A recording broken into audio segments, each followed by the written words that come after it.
আজকের ডিজিটাল যুগে TikTok, shorts এবং রিলসের মতো বিভিন্ন সংক্ষিপ্ত ভিডিও প্ল্যাটফর্মগুলো মানুষের জীবনের সাথে জড়িয়ে গেছে।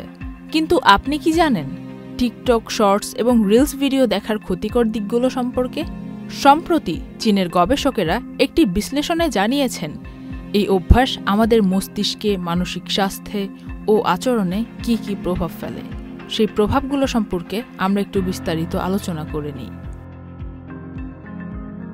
শর্টসে আসক্ত ব্যক্তিদের মস্তিষ্কে কিছু পরিবর্তন দেখা যায়, বিশেষ করে মস্তিষ্কের যে অংশগুলো আবেগ নিয়ন্ত্রণ ও সিদ্ধান্ত নিতে সাহায্য করে সেই অংশে। তার মানে এই নয় যে শর্টস বা রিল আমাদের মস্তিষ্ককে ক্ষতিগ্রস্ত করে, বরং এই অভ্যেস মস্তিষ্কের কার্যকারিতাকে প্রভাবিত করে। রিলস এবং শর্টস কনজিউমের ক্ষেত্রে কিশোর কিশোরীরা বেশি ঝুঁকিতে রয়েছে বলে ধারণা করা হয়।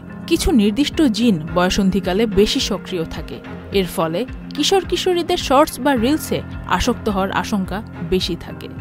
যেসব রিল বা শর্টসে দৃশ্য দ্রুত পরিবর্তন হয় বা যা আমাদের আবেগকে নাড়া দেয়, সেগুলো মস্তিষ্ককে একরকম পুরস্কৃত করে। একে বলা যেতে পারে মস্তিষ্কের রিওয়ার্ড সিস্টেম।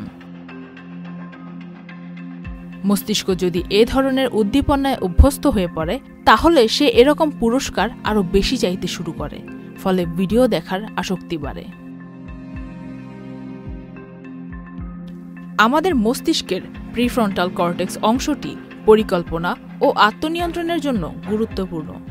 দেশ জুড়ে তোলপাড় ওয়ালটন ফ্রিজ কিনে আপনিও হয়ে যেতে পারেন মিলেনিয়ার।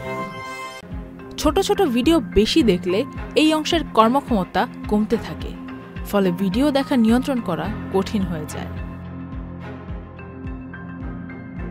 অনেকে নেতিবাচক আবেগ যেমন দুঃখ বা ঈর্ষা থেকে বাঁচতে শর্টস বা রিল দেখে, যা স্বল্পমেয়াদে কাজ করলেও দীর্ঘমেয়াদে নেতিবাচক আবেগ আরও বাড়িয়ে তোলে।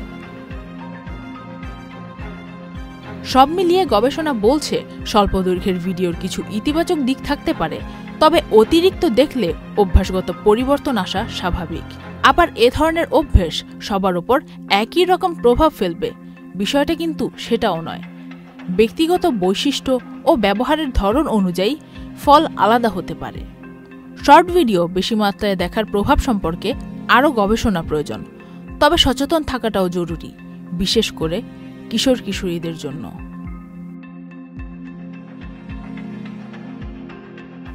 Faria Ahmed Khan, channel I.